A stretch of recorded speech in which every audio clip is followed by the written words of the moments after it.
What is the name of our show?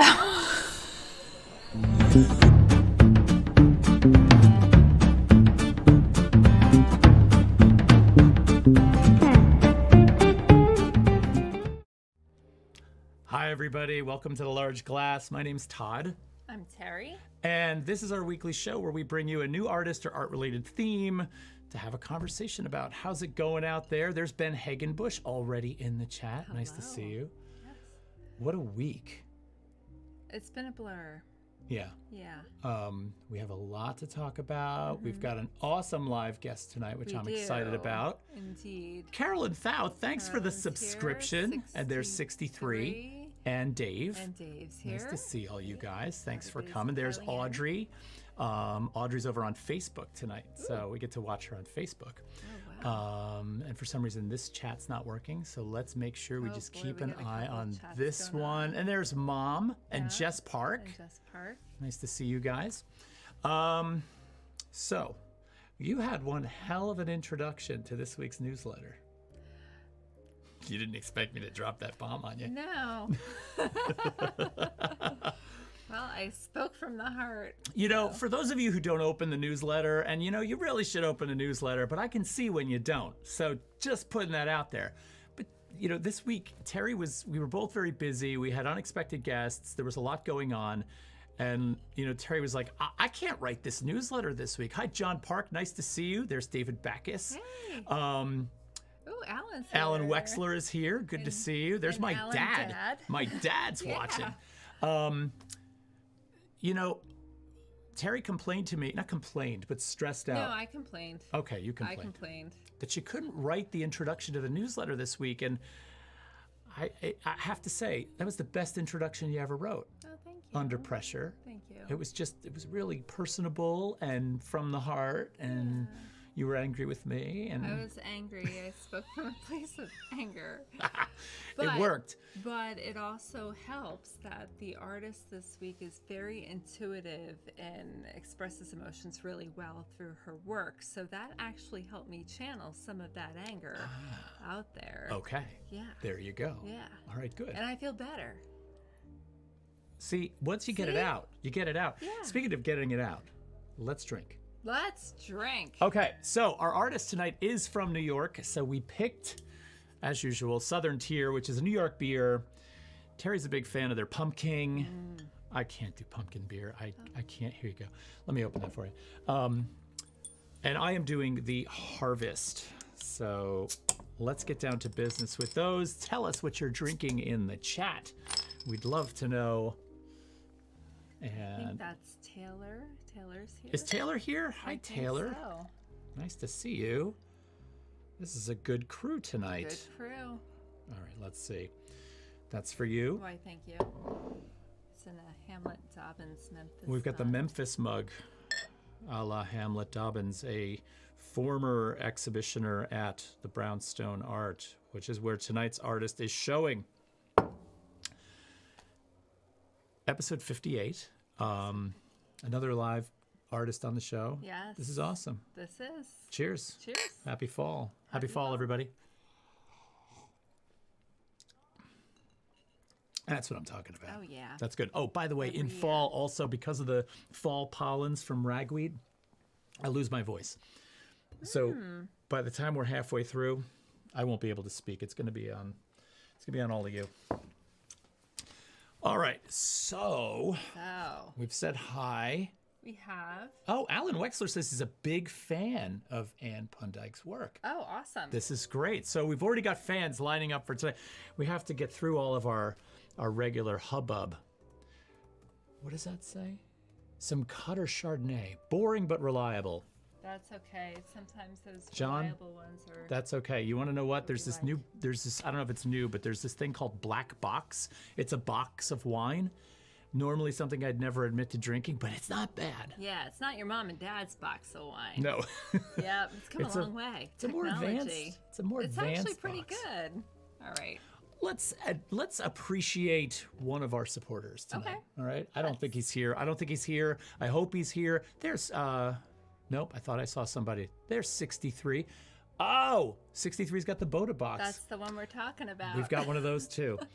Let's see. Our featured supporter tonight is Angus Ron. Yes. Angus Ron, thanks for watching the show. You and, I don't know, we don't like to do personal information. That wife of yours. That wife of yours is awesome. You're awesome. We thank you for hanging out. And I know your bandwidth is a little bit wonky, so we appreciate you being here, though. So thanks to you. Yes. All right, let's get back to business. We got to do birthdays.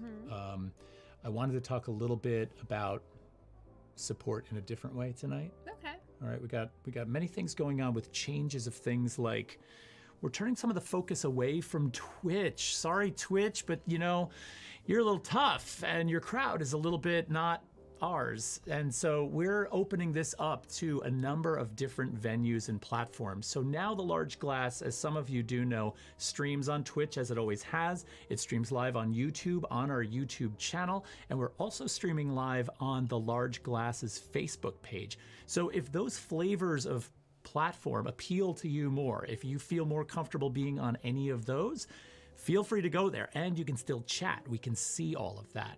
So, and there's Shirley. Shirley's here without fail. Alan Wexler says we should be drinking a North Fork wine as Anne and I have homes there. Yeah. Ah, interesting. Yeah, we're doing the Long Island circuit. Do they have good wineries there? Oh, That's what I'm yeah. Long curious Island about, has yes. Long Island has good wine. Ooh. Yeah, maybe for sure. We should do a vineyard crawl. Audrey Smith's drinking the Kim Crawford. That's I believe, a Sauvignon Blanc. Good. We got a good list of drinks going. So anyway, like I was saying, hit Facebook, follow the Large Glasses Facebook page. If you like Facebook better, this gets everything all in the same spot. So no, John, we are not stopping Twitch. No way. We love Twitch, and we love the crowd we've cultivated. There's certain things we really like about Twitch. I just feel like a lot of people are unfamiliar with it. Well, and the other thing is that we can sort of reach out to a very specific demographic on Facebook that we can't do on Twitch. When we reach out into the ether on Twitch, we're facing people that, you know, are watching video games, which is awesome, and I love that our kids do that, and I think that's fun. But it's not necessarily the best way for us to grow. Right. So we're going to grow across all these platforms, right? And so we'll be on them all from here forward. Dave says he's drinking a Stella. Good. Nice. All right, so let's do some birthdays real quick so that we can get down to some other stuff here. Ben, I have no idea what that means, but it's kind of funny. Facebook had a bad day on Capitol Hill. Yes, they did. Yes, they did. All right, let's hop on to some birthdays. All right, so who do we have? Oh, this was last week's screw up. Take over, honey. He just really loves him. So we're going to mention him again this week because his birthday is this week. So we have Le Corbusier, and he was born on October 10th, 1887. We all know him, architect, designer, urban planner, and writer. His career spans decades throughout many, many countries. Is there anything you would like to add? No, I already added everything about the building that, you know, this building in Paris, which I stayed in for a month, and I'm not going to go back into all this again. But yeah, I mean, sure. Take it away. That was it. Oh, should we go to the next one? Yeah, we can go to the next one. Happy birthday. Happy birthday, Le Corbusier. Ooh. And then this one, we all know him. This is Glenn Lavertu. He is... What, do you want me to talk about Glenn? Actually, I do. Glenn is near and dear to us, and I feel like Todd is going to do him better justice. He's known him for several decades now. Personal relationship. He's a fantastic artist, speaker. He's on several podcasts right now, contemporary.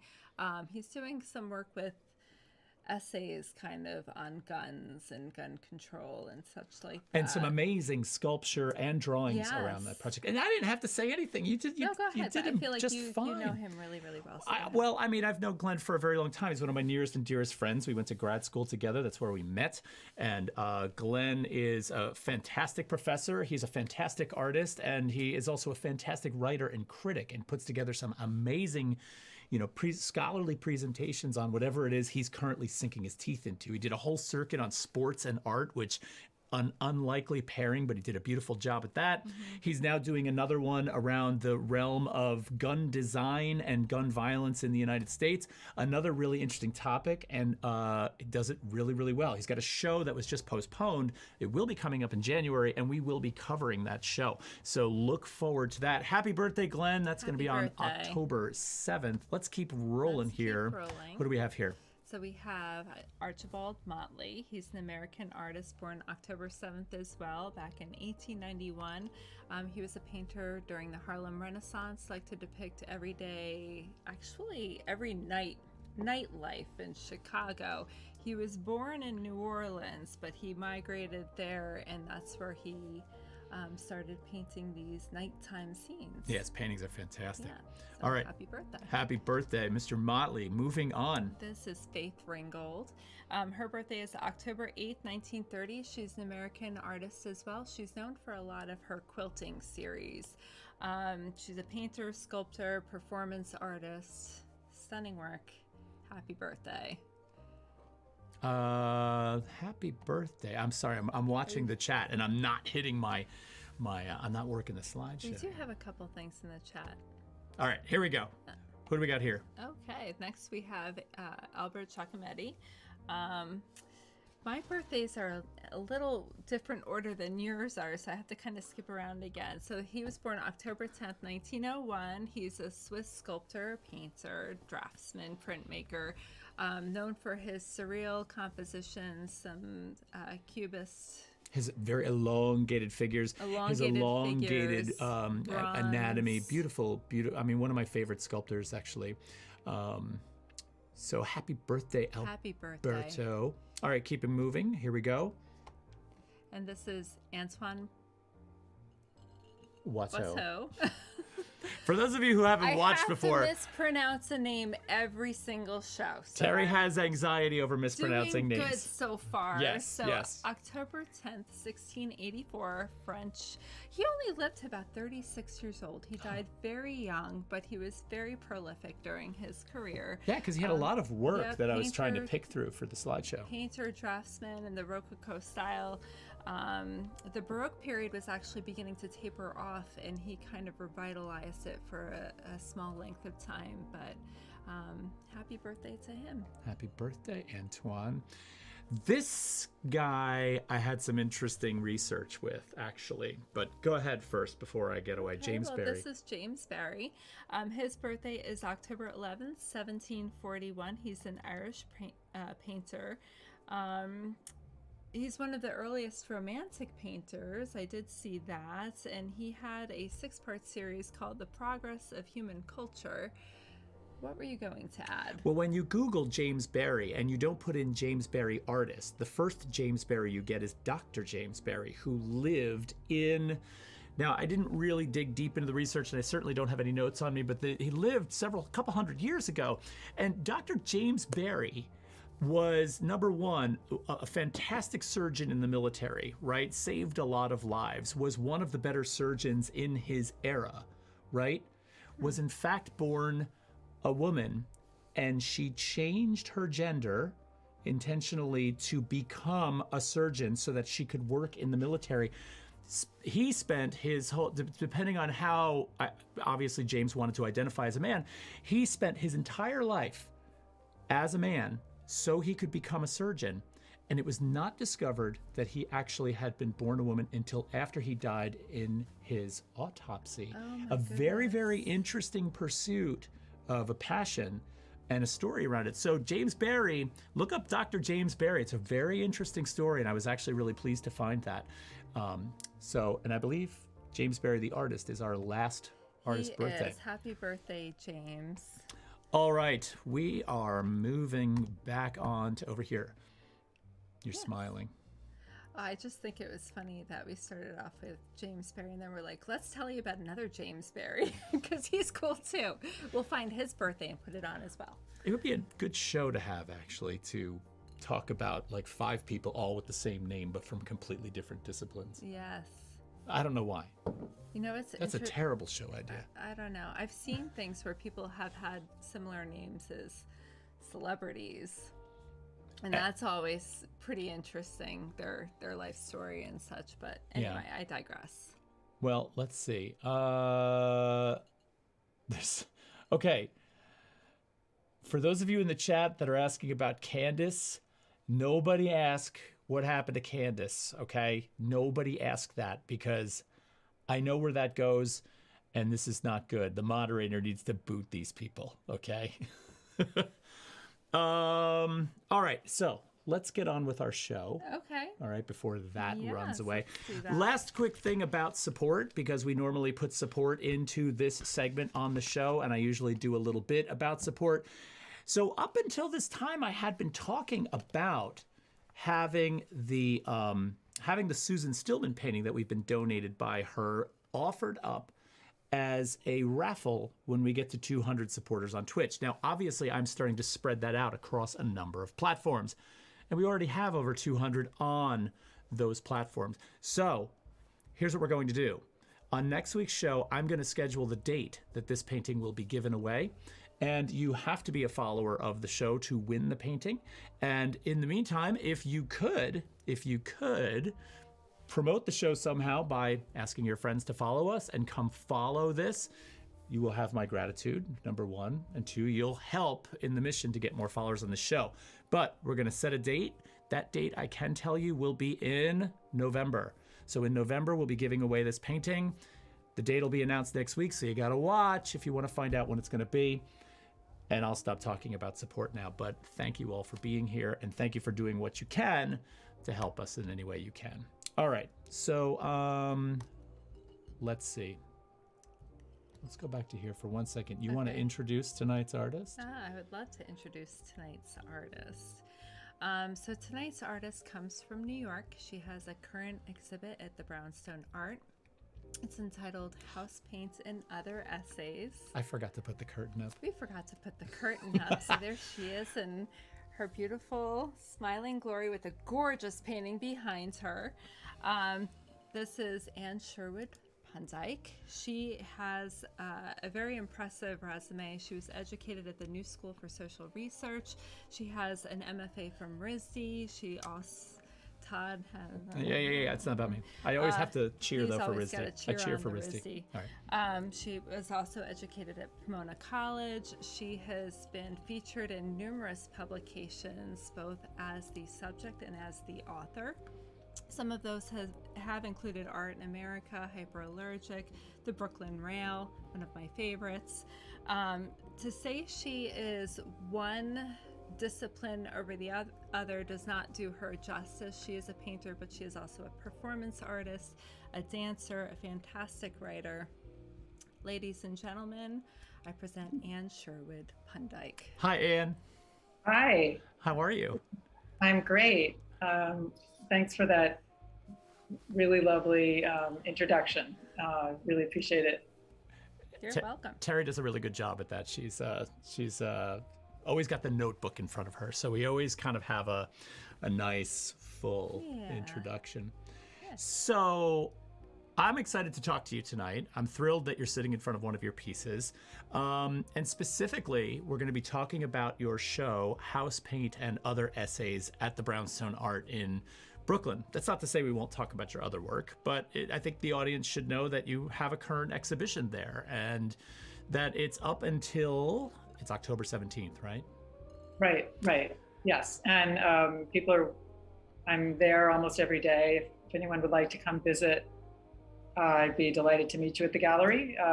And there's also a closing reception on Sunday, the 17th from 1 to 6 in an open house. So lots of ways to come see the show. And as I said, would be, delighted to meet anyone there. And so if you can get to Brooklyn and see this show, I highly recommend it. Number one, the Brownstone Art, which we have been featuring and working with collaboratively for almost a year now, is a fantastic space. They do a fantastic job putting on these shows, and this one is no exception. I went out to talk to Anne and do a little filming and I got a chance to preview the show. Sorry, I don't mean to spark the fire again. And I'm going to kind of go through your images. I put this one image up on the screen right now just to kind of get us started, but I love the idea of going through them in an order that you sort of encounter them in the show. And so, the one I kind of thought we should start with was Lushly, which is, right around the corner when we walk in the front door. And I don't necessarily want to talk about these in such a sort of linear and prescribed way. I kind of want to, maybe start with you telling us what you do. Yeah, and can I just interrupt for a second? Yeah. So for those who are watching, if anybody has questions for Anne, please type them in the chat. We like to watch them fly by. We will get to them eventually, but sometimes there's a lag with the typing and answering. So if you think of it, go ahead and ask away. Yeah, for sure. And we'll definitely relay those, but don't worry about saving them till the end. Pop them in as we go. But Anne, why don't you start off by just telling us a little bit about who you are, what you do, and how you go about maybe a little bit of your studio practice. I think that's a great place to start. Yeah, Terri did mention, the kind of connection between my painting and other disciplines like writing and performance. I do think like the core source for my work comes from a painterly perspective. So it's, creating a world similar to, our worldview that we each have. We look, out through our eyes and we have a conception of the world, and a painting, in a sense, traditionally you think of it as almost like a window. It's a shape that we look into, and it creates that same, or the artist's version of a world. And so, the particulars of my approach to painting, and I do love, and I would say, honor and feel part of the long tradition of painting, the canon of painting, particularly modern painting. But I have made some choices about materials and processes that might seem, or are really intentionally testing premises about materials and processes, and maybe diverging from expectations about what a painting is. So for example, the paintings are unstretched, meaning they're not, the outside edges aren't wrapped around a rigid structure of, wood, and I was going to say they make themselves, but I make them, I think of it as a sort of inside out process where, similar to the way we sort of sort through our feelings. Terri mentioned that she had a kind of emotional connection that, looking at a painting, that's really meaningful for me to hear. That's really what I'd like to evoke through my work, is that I'm not, telling people specifically what they're looking at necessarily, or, what they should feel. It's an open invitation to examine the colors, the textures, the sort of authentic voice of the paint, meaning the way it flows. Specifically, Lushly is, and all my work actually is made of panels of canvas that I treat or stain or use, interact with water-based paints, acrylic and latex, and then take those sections, maybe crop, pin them on the wall, and then it's a bit like a collaging process, and then sew them together. So there's seam lines, there's thread lines, there's some texture, buckling, and there's a sort of body or shape or anatomy that each painting has. I like that, and I love how many references to the body that are made in all of these, which I'm sure we're going to kind of go through as we move through it. So if we were to sort of talk about the notions of body movement and the dance side of it, which I know I keep coming to, and I hear you when you say that first and foremost you function as a painter, which I totally understand. How can we kind of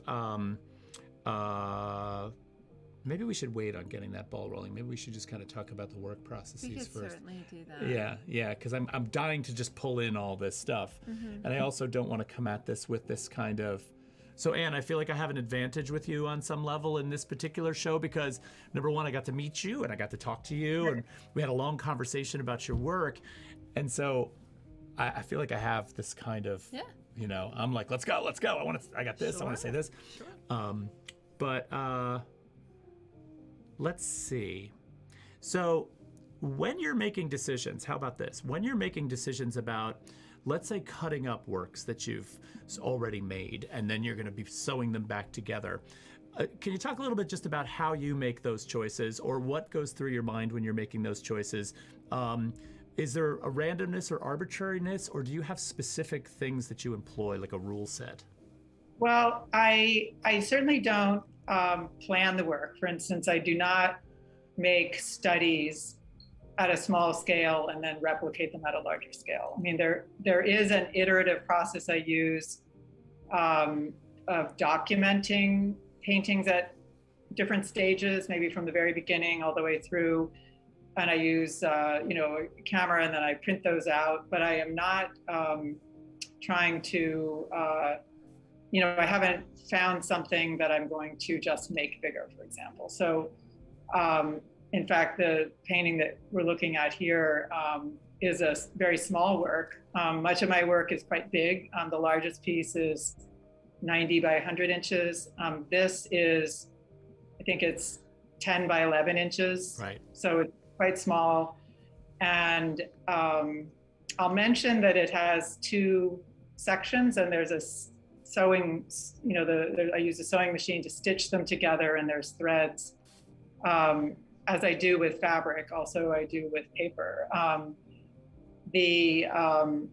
So this idea of how do I start, how do I, you know, is it like truly completely random, or do I have a kind of direction? And I think I'll talk about that and tie that into this small work, which is called Ring from 2018. To go back to the idea of connecting with emotions, when I'm starting with, you know, the basically the blank canvas, but it's not stretched, it's fabric. Usually they're quite large, maybe 12 by 15 feet, a section of canvas that I'm going to start with. I definitely connect right into a sense of mood and feeling. Like I really have to kind of bring out into the world or make real something that I can look at that is inside. Maybe I don't even fully know what it is, but I can associate a color, I can associate maybe even a certain density or a feeling about how the paint, you know, could express it. And I over time, I've come to think that, like, you know, the canvas is a little bit like a skin surface, and the paint is definitely like some kind of, I wouldn't say, I don't want to, it's not like a fluid that directly kind of comes from that was the body. vibe I was getting from some of this too. When we went back to Lushly and I was looking at the different panels, because you see that organic, because from what I'm gathering, and I didn't see these in the flesh, but I've seen several videos of them, and I know that you're using these panels, and it seems like you really like the staining factor and the organic nature of what that material does, like what the properties of the material are.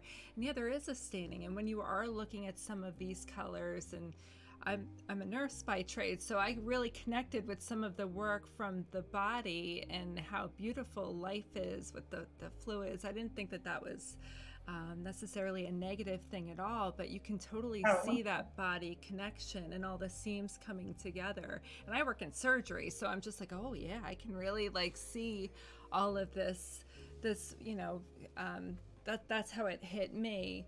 And I also loved what you were saying about how you like how the fabric moves. It's almost like it has to have a life to it. And there's almost like like that undulating sense and that rhythm, just like the organic processes in the body, like the pulse and stuff like that. So these are very lively pieces to me. So when you're starting to talk like that way, I get really excited. I'm sorry, I didn't mean to cut you off. That really means so much to me that you, you know, connect with that. And especially as the body is part of your daily work, and you have an intimacy with really the body and life. I mean, that's what we're talking about. Yeah. The body as a vehicle of our life experience. And in fact, I'll mention this. Lushly, I had to take half a step back. I had used these indigos and blues, like behind me in particular, for a period of like a year and a half. And it did relate to a kind of emotional chapter for me. And there's, a specific kind of journey through a trauma that the blues really were speaking to me. And then I found that I was really just drawn to these reds, this kind of cherry red in the Lushly panel. It was the first time this color, it was almost like, when you crave a certain food or something, I just needed to broaden the palette, and the red felt like kind of a return to life for me, or a kind of return to engagement, and almost like, the heartbeat of the color palette. And so I wanted to touch on that as well. Yeah, that's actually, so number one, I love this notion that we're talking about sewing together the panels in relation to these aspects of bodily relations, and then the way color sort of plays into that, whether through the staining or just whether through, we're talking about it like when Anne says that, she was really feeling the blues that day. And I don't mean that from the standpoint of the blues, right, but the blue hues were sort of affecting her. And then I look at your backdrop right now, Anne, and the fact that you're sitting in front of that piece, and the way that sort of triptych of sewn panels frames you. And I'm immediately starting to pick up on certain geometries as well as certain abstract areas that almost relate to you in a very sort of physical and literal way, which is kind of interesting. And I don't know if I would have looked at that way without having you sitting in front of it. But now all of a sudden, your connection to that becomes very, very evident. And not that you need to be in the painting to understand it or enjoy it or get something out of it, but I'm just sort of feeling this direct connection all of a sudden, which is really kind of cool. Well, could I comment on that? Just yeah. I've used the phrase painting as theater of agency for maybe 5 or 6 years, partly out of work I've done with performance and thinking about, performance and theater. And I do consider these paintings to operate maybe in the way that a backdrop might, a theatrical backdrop, and that I want the viewers of the paintings to in fact be the subjects of the painting. So you were saying that I was kind of in the painting, and the idea of the painting offering a kind of invitation to share the space, share the story of the painting is something that is I entertain that idea. So I'm really happy that you commented on that. Well, and I like that, and I also like this idea that the viewer winds up in the painting in a obviously an immersive kind of way because of their size. I think that goes without saying. But then there is this other thing that I found happens when I'm looking at the work, and this is happening on so many scales, right? So I'm standing 6 feet back from the work, and I'm taking it all in, and I'm kind of looking at it as a total sort of experience. But then I spot a dangling thread that's sticking out from your stitching, and I get pulled into that. And all of a sudden now I'm looking at this much sort of more subtle, repetitious line as it pierces the canvas and moves through. And it's almost like, I'm looking at the footsteps of something or the rhythmic structure of something from a 30,000 foot view that I wouldn't have seen before. I'm drawn in. And so there are these intimacies that I can have with this. And then there are these larger scale kind of immersions, right? Which is an interesting place to kind of, fall between in these. I like. Yep. Let's talk about this one. This is Four Corners. Now this, did you have? No. Go right ahead, please. Okay. This one it's the most recent painting. I just finished it earlier in the summer, and in terms of all the works in the show, I worked with Josh and David to pick works that obviously would speak together, but also had distinctive qualities and voices. And this one has the element that in the smaller painting on paper with the three overlapping rings, as I would say almost a subject for this painting, or there's a figure ground quality to painting, and this one has in terms of organizing principles or structure, the crop lines, the threads, some of the colored pencil lines that you can see up close in my work, offer contrast to the kind of flows and liquid association. So this one has as I mentioned, I had departed from this chapter of indigos and blues, and I found myself with reds, and then that broadened out. And this painting had this, I was sort of possessed by the idea of this glow, this yellow kind of glowing, space. And interestingly, as I was working, I actually had sort of hoped that the whole painting would be essentially a yellow sort of shape and space. And I found that I needed to add, sections of indigo, or this like treatment of indigo, in order to really play up the notion of the sort of, yellow and the joy. So it was really, you have to learn these lessons over and over and over. It's like, we know that you can't see light without dark, and we know that, you need contrast in order for a character to be, fully formed, or, these like lessons of composition and narration, we know, but they, I find that I just sort of need to relearn them almost with each painting, and come to find them again.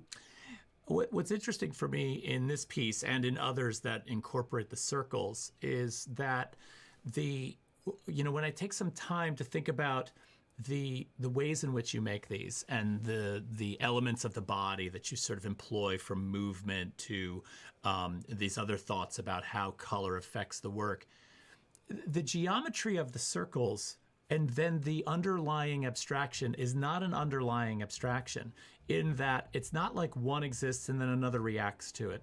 There's a really beautiful integration between the two.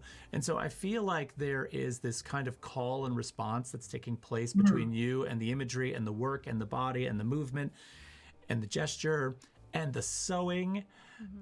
It feels like it's very hard for me to find an order to the way in which this was painted. Now, we don't approach a Renaissance painting and think about the order in which it was painted. But when we think about a performative process, or a process that involves an element of performance assumes a start and a stop, I guess, right? Or a duration. And in this, there's an eternity to this, right? There's this weird kind of cyclical, constant application that I can't find a beginning and end to, which I'm really kind of fascinated by in a weird way. Well, there's several sort of, maybe motifs that refer to like perpetual motion or cyclical seasons, there's sort of, natural references or mechanical references to something that doesn't end. Right. It has a continuation. Right. Let's see, we got some comments. So Glenn is saying he loves the glow. Ben is saying that everything about Anne stands out in the paintings, which he loves. Audrey wants to know what the size on this work is. Actually, this is one of the bigger ones. You have it? Yeah, it's 70 by 70 inches. And this one is acrylic, latex, colored pencil, and stitching on the unstretched canvas. Right. So we're talking almost 6 feet by 6 feet on this one. And Anne, you and I were having a conversation because we were talking about Da Vinci and Vitruvian Man, which I can't, we can't get away from in this, right? And so I feel like those elements of the geometry of the circle are direct references to proportion. They're references to proportion primarily, right? And how those geometries in nature exist across all different forms. But do you want to talk about that a little bit? Because you had mentioned Da Vinci being an influence.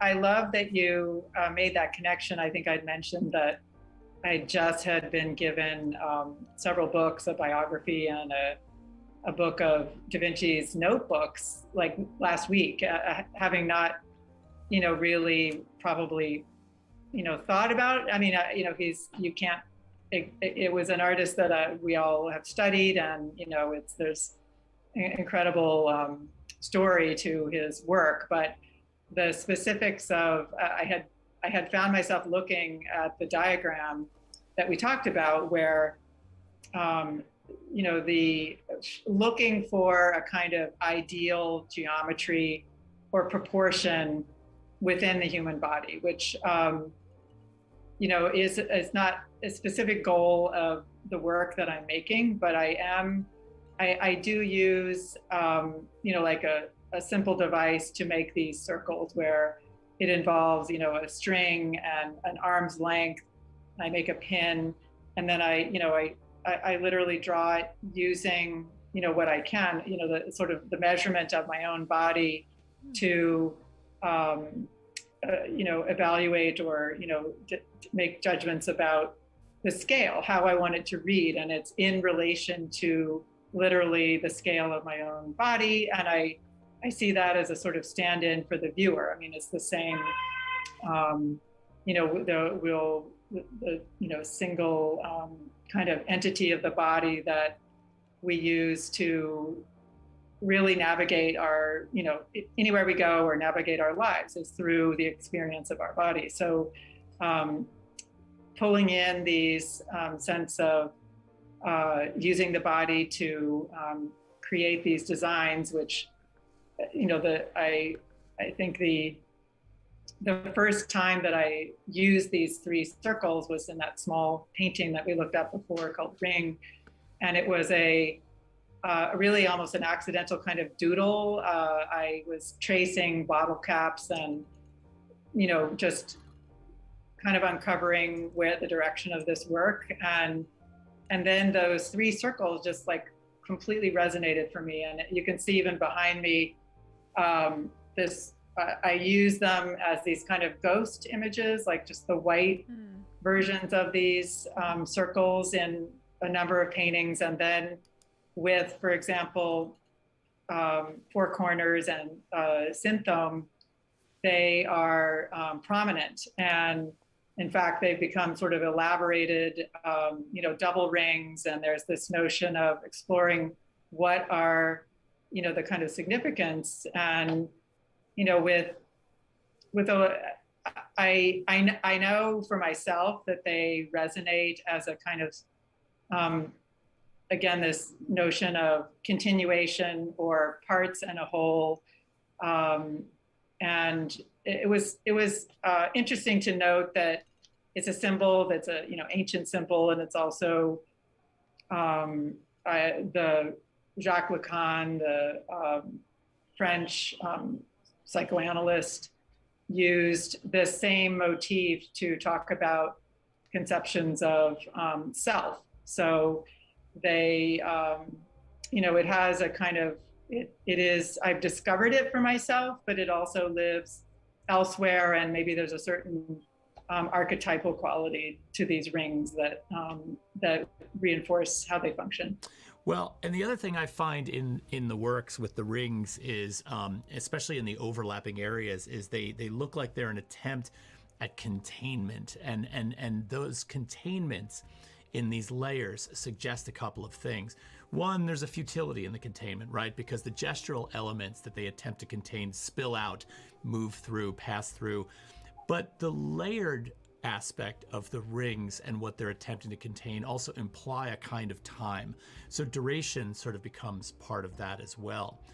Lacan is an interesting connection, which I have a feeling I'm not gonna go into it too much, but I like this idea that, when I think of Lacan and the mirror and self-identification and this notion that we get to know ourselves through a two-dimensional projected image before we actually understand a physical reality. I think that's why I identify so much with depth and these circular forms in this piece, that there's this kind of untouchable depth that exists in these to some degree, which I like the reference to Lacan. Memory Vessel, who's here, says, I'm fascinated by the concept of parts of a whole, something made up, larger by the sum of its parts. Yeah, so certainly a gestalt aspect, to what's going on here for sure. And I'm glad we're talking about this, Anne, because when you and I met and we were talking about the circles, I kept going back to this notion of, these kind of mapping movements of dance and the body and all of those things. But I like that they project across a number of different potential elements in the work, right? And that we can kind of talk about that, but then we can talk about these other notions like time and containment and any number of other elements of structure, say in the body, right? Which is really fascinating that they're able to do all of that. So let's talk about the whole show, the show as a whole, because I love that Josh and David, as I went back through your body of work and I looked at elements of your performance, I looked at, there's a very careful selection of works that went into this show. How do you feel about the way in which this sort of adds up for you? Or have you thought about the totality of the show and how that sort of reads for you? Yeah, it was kind of crystallized. And then again, I really am grateful to David and Josh for their response to my work. We met several times in my studio and considered different things. And I wanted to, the things that they responded to, I wanted to kind of explore how that would be incorporated in the show. And for me, Josh in particular responded to, there's a series of photographs that I've made that are along the one wall of the show. And they appear elsewhere inside a painted canvas covered box. Which I was just about to get to, but yes, okay. Let's talk about it. Go ahead. Yeah. So I guess the question is, how do the photographs and the paintings connect? Why did we want to put them together? Why was as the creator, what do I see as the connecting point? And I think it gets back to this idea of agency and the subjective voice, which is I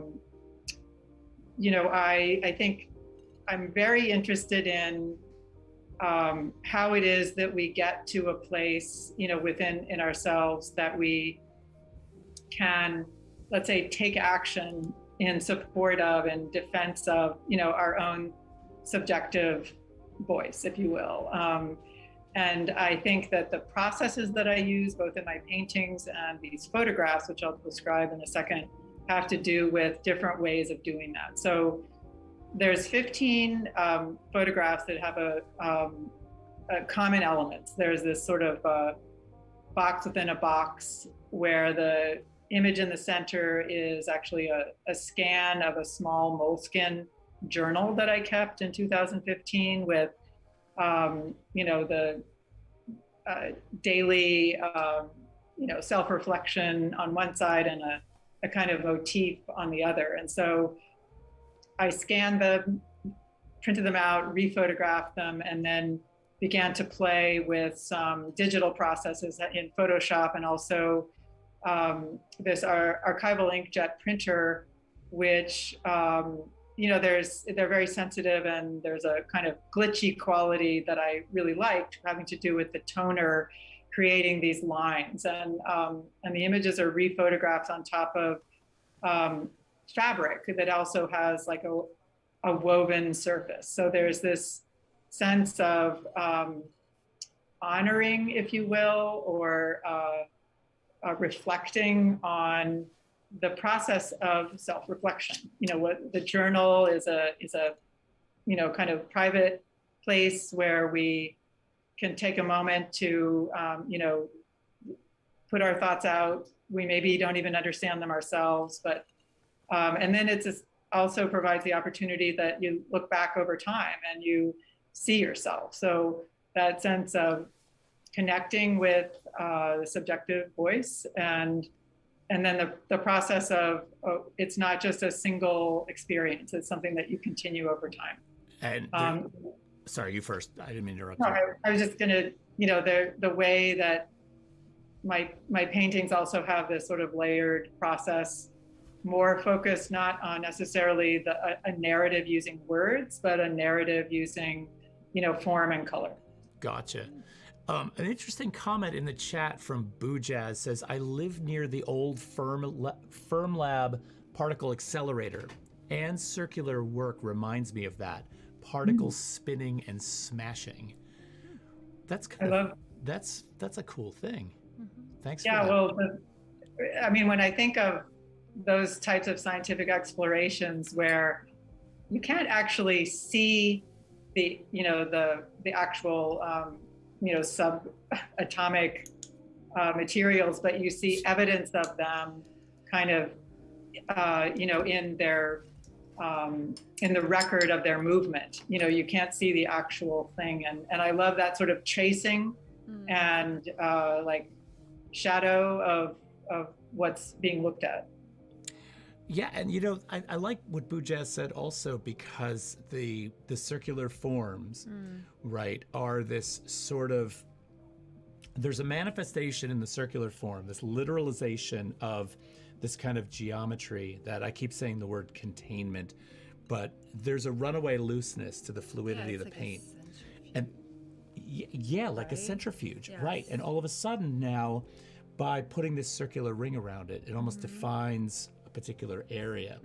And with a particle accelerator, you've got these things racing through this circular track, essentially. It's really interesting that something could be so still as in a two-dimensional image and have so much motion going on in it. Right, but then when the particles meet, there's like this other thing, like the fluidity, that also kind of works.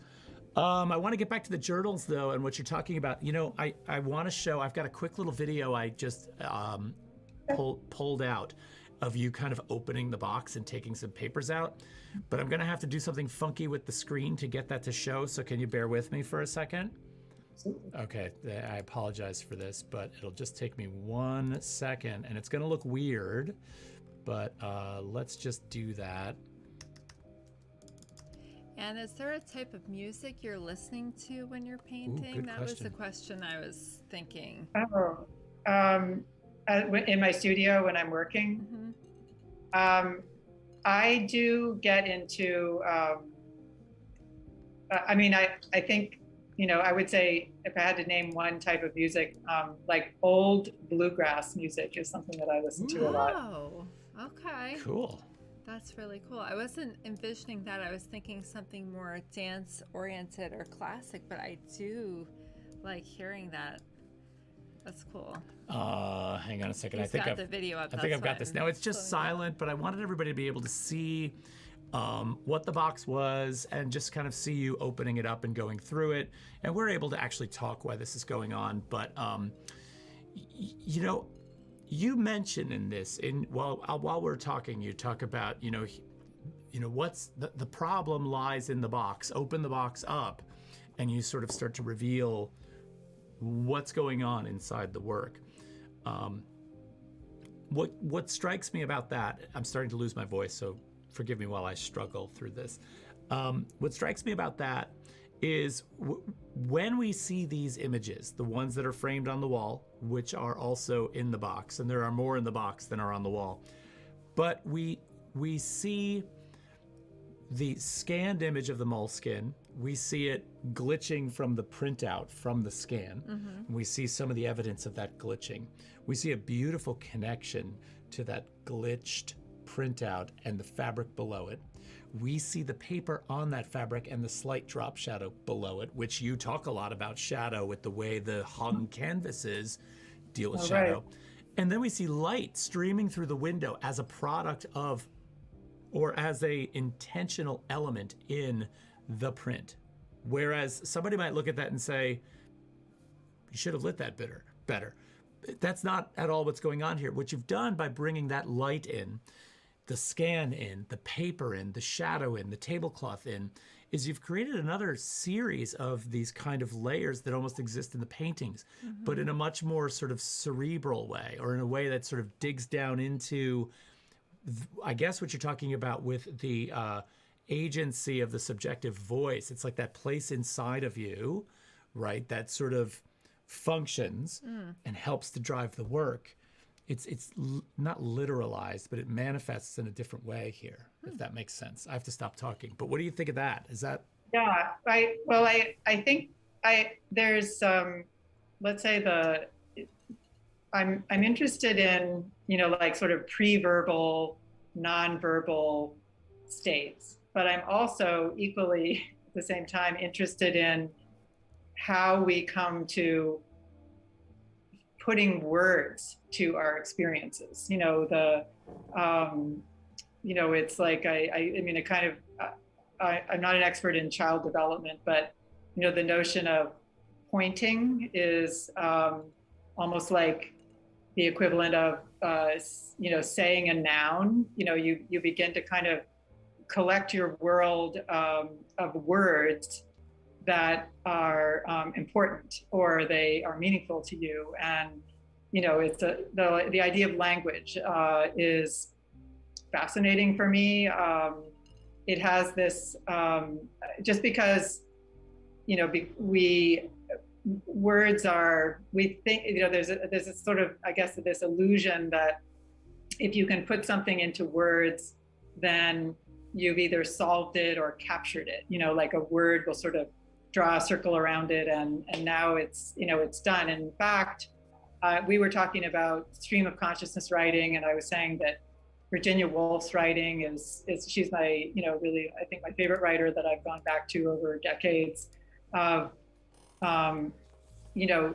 pivots in time, including, present tense, past tense, memories, the way our experience of, any moment or any, point in time, it's not like there's a consistent chronology. We're moving to different points in time, past, future, and the way we, I think, we narrate our own lives, to ourselves in ways, through our thought processes. And so, like, the function of the word, both as being so sort of ephemeral, at the same time, it's sort of given credence as a, kind of done deal, or a, it's like what, a sort of legal state of existence, but in fact, it's as mutable as a color or a sense of, space or something else. I thought of like 4 different things I wanted to say in there, but I lost track of a bunch of them because all of a sudden this other idea came to my head, which I'm not going to bring up right now. But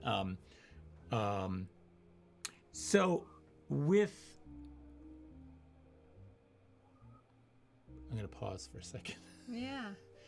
I think that maybe I should bring this thing up because I'm totally stuck on it now. I'm like, see where you're going to go. He pulled something up on the computer and I'm staring at it. Well, I'm thinking of like 3 or 4 different things. I mean, I'm going back to the paintings, obviously, because I love the connections between what you're doing inside of the box and what's going on a larger scale of the paintings. I feel like those are really connected. I have a question. When people go to see the exhibit, are they able to sift through the box as well, or?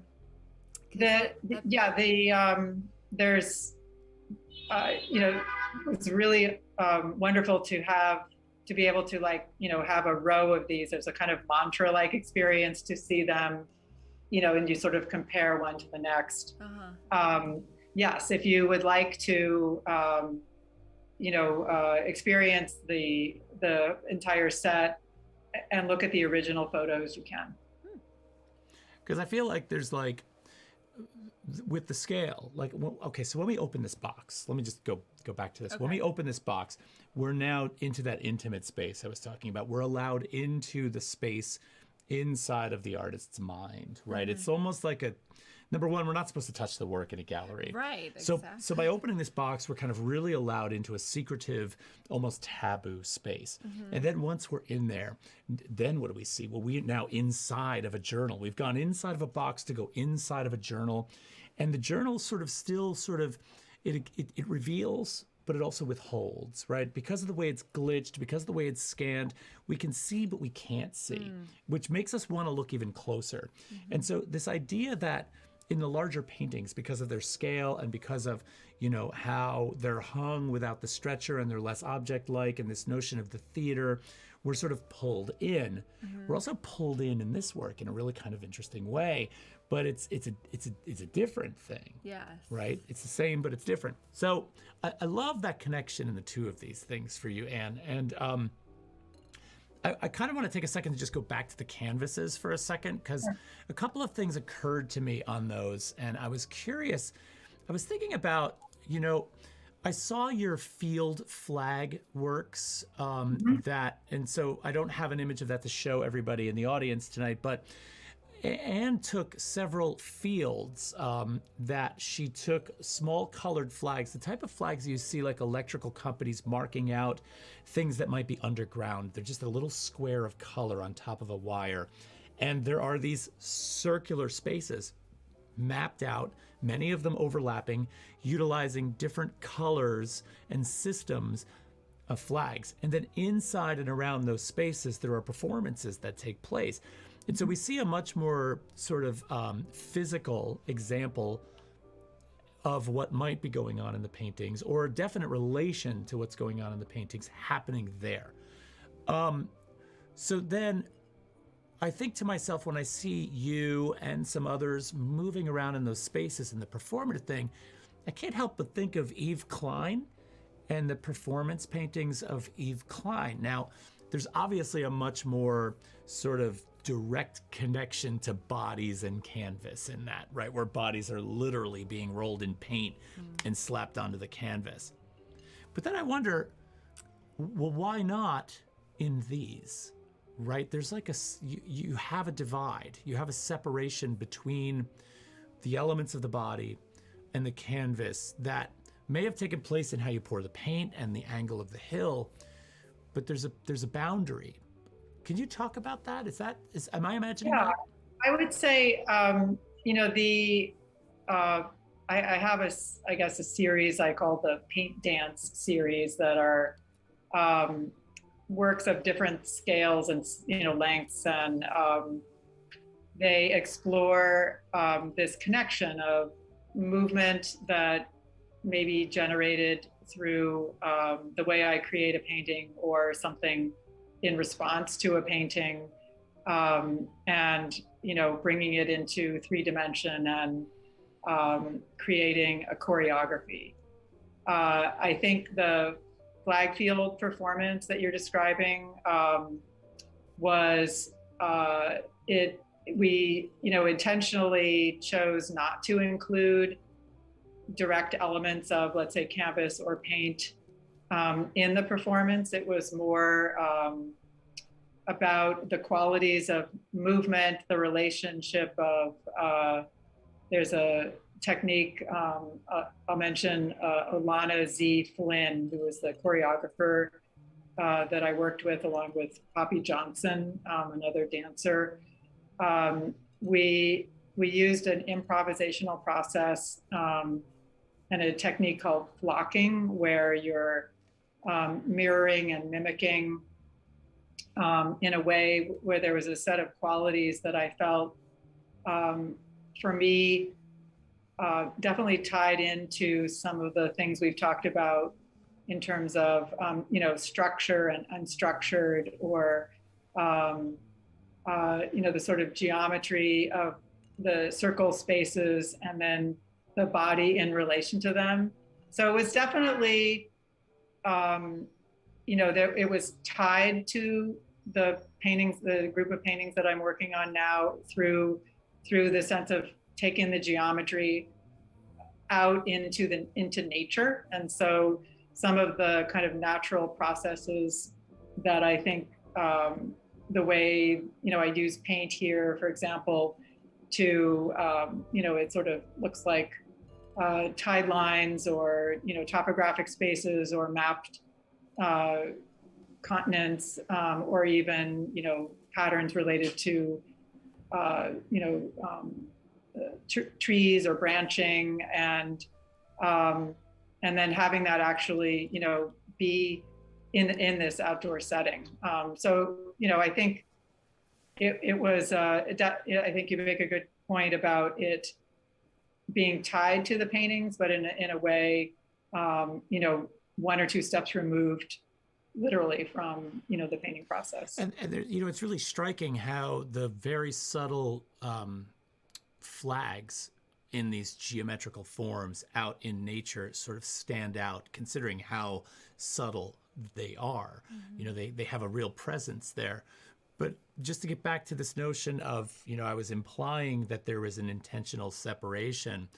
I actually think that's a good thing, in that when you talk about, the notion of pointing as a noun and this interesting separation between the gesture of the body and this distance between that and a word, and how much more complex a word can be, and how those worlds, well, were intentionally separated when we were children because we didn't know words necessarily, right? But we knew this, right? We knew how to point. So there's a distance or a separation there.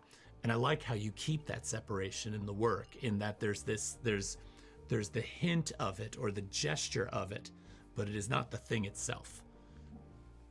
Yeah, I have ideas for pieces that kind of play with moving, to one side or the other of that, that kind of separation, and perhaps incorporating, architecture. There's so many kind of separate elements, and you can kind of pick and choose, what makes sense to sort of explore in any given project. So yeah, let's. Did you have something you wanted to say? I didn't. No. Let's talk about shadow. You mentioned you love about these notions of shadows in the work and the way the piece hangs on the wall, and the distance between the actual hanging piece and the wall. But can you talk a little bit about your thoughts on that? Because I know that that's an important element of why they're hung the way they're hung. Do you think we can also pull up some more images from the show, maybe? Yeah, absolutely. Okay. Sorry, I went to this one because we got to go to this one. Yeah, this one's we totally skipped over this one. Okay. So go ahead. I'm sorry, I didn't mean to interrupt you. Yeah. Well, I think, in several ways, Terri was commenting on the, the sort of movement implied. And in fact, there's, literal movement. We had, if there's a slight breeze, the paintings sway a little bit. And I think that kind of ambiguity about the object as a painting that also moves, that kind of, it's animated, it becomes animated. So it sort of crosses over from, static to, having some sort of life force to it. And I've, in traditional drawing, we were talking about this, you were saying, I think, in teaching drawing, and I like that you mentioned that. In the instances where I've taught drawing, I've actually specifically talk about the way a shadow gives you, is almost like the alter ego of the of the object, and it defines it. It actually gives context and provides this set of information about the object. And so it's a real subtle, but sort of, it's a poetic kind of, sort of aura for the paintings to have this watching the shadows as, from the pieces as they're hung. I love that, the poetic aura or poetic sense of aura about a drop shadow or a shadow, either the implied context of a two-dimensional space or creating the physicality of the canvas itself, Right. as it hangs just away from the wall. I guess the painting's stretcher gives it a literal objectness, turns it into an object. It does. But there's this really interesting space, for lack of a better word, and I don't mean physical space, I mean figurative space between this two-dimensional tarp, this two-dimensional thing that's hanging there, which we're supposed to believe it's 2D, it's illusionistic. Everything that happens inside the surface. But then, wait a minute, it's still got this shadow. It's still got this space between it. It still sort of lives as a thing, but less of a thing if that thing were on a stretcher, I guess. Yes? Oh yeah, no, that's exactly, I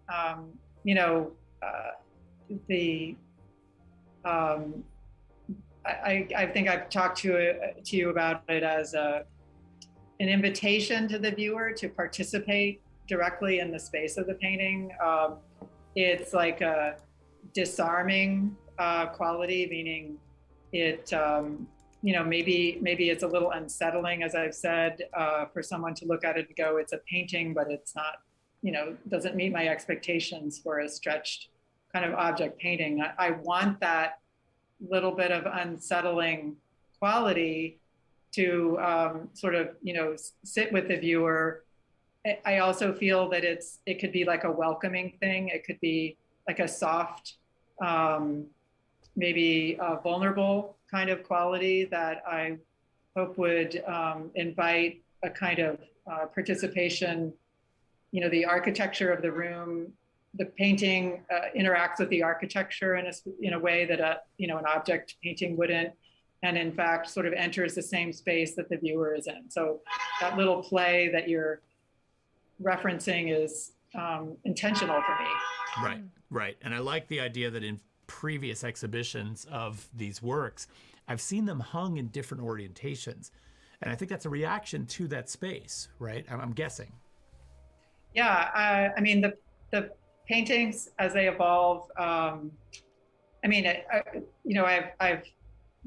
hung paintings not necessarily against the wall, but on support structures, or they don't necessarily need to be on the wall to be shown or participate in to have the installation. They can exist sort of in space as well, and there's definitely a sort of malleability to the work. Right. Well, I got to tell you, number one, I love that Anne is sitting in front of one of these pieces, because the biggest difficulty we have in showing work is scale, because it's a tiny little window next to us, and it just doesn't come across. But somehow I feel like we get a sense of that. You could all get a better sense of that if you went and saw the show, which I think is, necessary, right? Yes. Really necessary. Anne, you said you would be there for the closing reception. Is that right? Yeah, yes, absolutely. And as I mentioned, if people would like to make appointment and see the show in the interim, we're making it available to people that way too. But I will be certainly at the reception from 1 to 6 on Sunday, the October 17th. Okay, and that's actually really good to know. You guys can get more information about this at TheBrownstoneArt.com if you'd like to actually go and see the show. And we're starting to wind down. We're running out of time. There's so many things I feel like I wanted to touch on. Like, I know we talked about things like Pina Bausch. We talked about these other elements. I love this idea. I want to get into like this notion of bluegrass music. Yeah. I'm like, but I feel like we're gonna run out of time. And I loved talking about this work with you. I feel like there's so many little uncracked little areas that we need to get to. Ben Hagenbush is saying that everything looks so tight and polished. He's talking about how things are so pronounced in your work, and I think that's a good note to sort of close on is the ways in which some of these crisper geometries, these crisper elements sit on top. There's really something alive about this. Well, I like the juxtaposition of control and just letting nature take its course and letting things do what they're going to do. And actually ending on this piece is probably the best way to end the show. This is Being Blue. This was painted in 2018. This is one of the largest paintings, I believe. It is 90 by 100 inches. And this painting particularly struck me, which I wrote very, very briefly about, but I just love how this is the perfect example of how that paint becomes the paint. You see the spatters and the meanderings, but then you see a very controlled geometric design right in the center, and the palette too is that contrasting colors that pull you in, and you feel that energy in it, in these orbs and these bisecting planes and natural processes. I mean, there's a lot to talk about in this particular piece, and the grid going on in the background too. That was another thing, that grid we talked about with sewing and the notion of, I don't even know what it's called. My mother would know what it's called, but that mat that you lay out that's got the gridded pattern on it for pinning things and cutting patterns. I feel like even that's present here. And David Backus is putting up in the chat, the show is now online at TheBrownstoneArt.com. The link is in the chat. So if you can visit the gallery in person, if you can't visit the gallery in person, please visit the online show. And this was great. Thank you so much for spending time with us and talking. It was a true and profound pleasure, just both talking with you in the gallery and Terri. It would be great. I look forward to meeting you in person. And it was really just brought a real depth of experience for me to talk with you about this. Well, we will definitely try to make the closing if we can, and give us a chance to talk again. But again, thank you so much. I think our viewers really enjoyed the show tonight, and we hope to see you soon. Great. Thank you both. All right. Take care. Thanks again. Okay, so let's pop back over here. This was good. That's a beautiful show. I'm still looking at this last painting. I know I've been looking at it for almost 24 hours because it really pulls me in. Yeah, well, I think we got to get in and see it in person. I think so. Like the rest of everybody that's here. Yes. We had a good turnout tonight. So if you are hanging out watching and you haven't left a follow, please follow us. That's actually really helpful for us. We love our followers, and we love for you to come back. We've got a lot of great stuff coming up in the near future. On October 19th, we're going to have 2 weeks from now. We have another live artist on the show. Wendy Letvin is going to be on our show talking about her work. And then we've got our very own, I'm going to call him our very own. We've got Alan Wexler, who's going to be on the show in November. So we're planning on having that. That's also going to be a great show, and lots of awesome stuff in between. Yes, lots. So, yeah. All right. It's time to say goodnight to everybody. It is. We loved having you here tonight. Remember, house paint and other essays at the Brownstone Art. Get out there and see that. If you can't go to the gallery, hit up TheBrownstoneArt.com to go and see that exhibition. It's definitely worth it. And we've got some people making comments. We got Taylor up there saying, thanks for an amazing show as always. Thank you very much. Thank you, Ben. Thank you, Boo Jazz. Thank you, Audrey. Thank you, Jess. Thanks. Thank you, everybody. Thank you, One Good King. One Good King is here. All right. We're going to see you guys next week. Thanks again. We'll talk to you all very, very soon. Cheers. Cheers.